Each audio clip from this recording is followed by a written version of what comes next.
Now, we heard your predictions, and we, the three of us, have come up with some predictions also. So I will start. What do you think? Go for it. Now, this is kind of a prediction. It's kind of like, I hope this will happen, and it's kind of a personal thing for me. But I have been thinking a lot lately about how much time we spend on our phones and our devices, especially when we're at the table or when we're, with family or with friends. And just what is that, Jason? Oh, I'm sorry.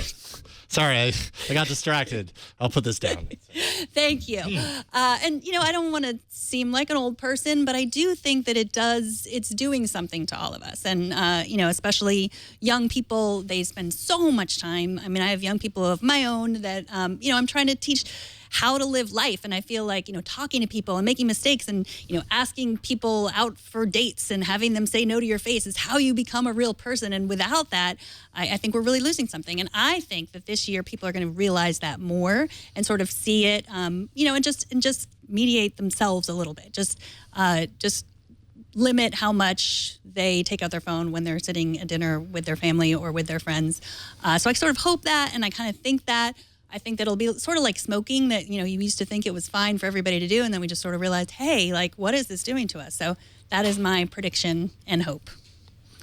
Yeah, I mean, I feel that way too. I know that certain younger generations, it's perfectly, I think it's perfectly fine. Like, I feel like my view is different from some people that I talk to that are younger than me as far as that's concerned. I realize, as a parent, that the more I look at my screen, I'm conveying that message to my kids who are way younger than can possibly, kind of process this to this degree. But I think you're setting a pattern, and as they get older, that kind of.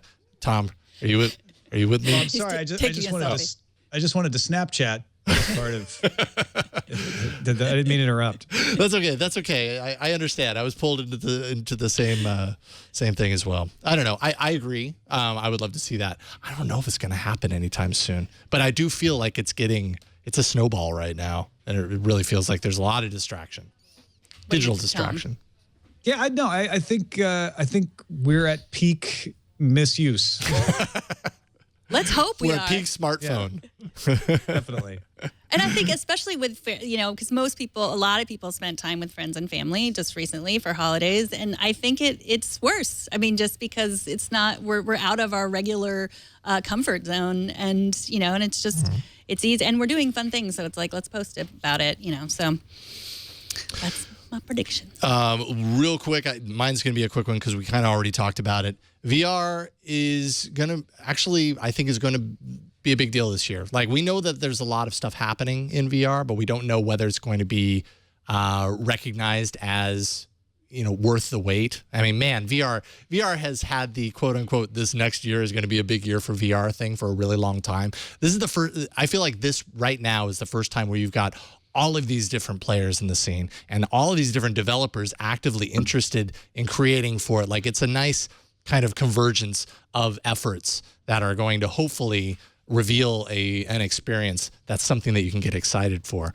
AR, on the other hand, I don't know. It seems like people are kind of getting disappointed by what they've seen so far. Like, HoloLens looks very interesting on stage. But then you talk to people who have actually experienced it, and they're always kind of like, oh, yeah, actually, HoloLens, da, da, da, da, da. And so I don't know if maybe this is going to be a bigger year for VR than AR.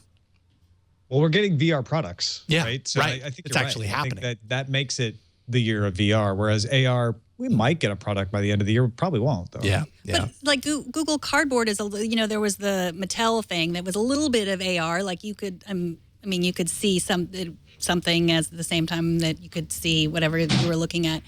Do you have that Mattel thing, or are you? No, I have this one. Is that the same? Yeah, that's definitely that's the cooler one. Is that your prediction for the year? Yes, my prediction is the return of the Viewmaster. Oh, yeah. What is your prediction? My prediction is that this will be the year for esports to break into the mainstream. We heard the news earlier today that Activision Blizzard is buying Major League Gaming, which was in trouble. It had huge debts. But all Electronic Arts, Activision Blizzard, bunch of big game makers are really throwing money into esports. Esports events are getting bigger and bigger, more well attended. Prize money's going up. They're having cheating scandals and all of the marks, good or bad, of a maturing sport. So I think this may be the year, especially with Turner Broadcasting, with TBS getting in on doing a league and doing some broadcasting, that we may see it finally. You could argue that it broke into the mainstream with the ESPN special and all the vitriol around that, but I think it will become sort of a sustainable sport that more people enjoy than ever before. So like steroid scandals are going to be the next, like for my thumbs, building Buff thumbs. Yeah. Like Totally. That actually might inhibit you. Buff thumbs would not be a good thing. Right. So